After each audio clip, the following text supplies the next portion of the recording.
I'd have no doubt of him. Like, if you're talking about in England, if say Manchester United or Liverpool, and if they're going to buy a top striker, I'd buy him. Right. Oh, without question. It's funny because obviously everyone got so excited at the start of the season when he scores the hat-trick, and people are quick then to turn on a young player and say, well, but that's strikers, Nathan. You know what I mean? They all don't have a good time, you know.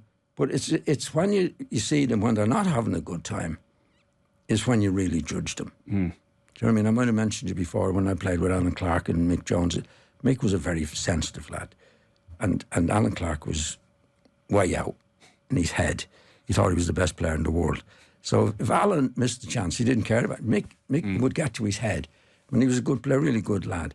But I don't see that in our lad. No, no doubt. If there was going to be another penalty, I'd say if there was going to be another penalty, he'd want it. He'd want it, and take it, and maybe miss it, maybe score it. But you can see it in them. Yeah, they don't shy away from it. You know, when somebody's having a bad time, they shy away. No, he's the real McCoy, in my opinion. I'm interested. And that was it was interesting to see him in his response to it. No, he's. I'd go with him anytime. Okay.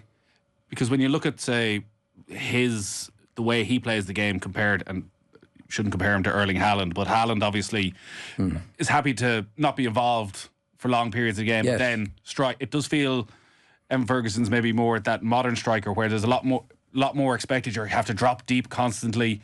How does he get that balance between making sure he's always involved in the game? Well, first of all, Nathan, I don't want to contradict you in certain ways. If you look at the Manchester City striker, he's surrounded by brilliant players. Yeah. Brilliant players, best in the league. So if Ferguson played like that for Ireland, he'd never touch the ball. Wouldn't he? You know what I mean? Playing for Ireland, he's playing with lads who are good players, and some of them not so good. In relation to Haaland, who's playing with world-class players who are definitely going to make him at least 3 to 4 good chances in the match. Right?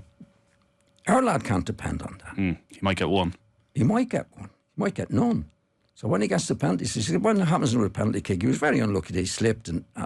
But you know, again, if you made the comparison, if he played for Manchester City, for example, right, I think he'd be up there scoring with the best. I think he's a real lad.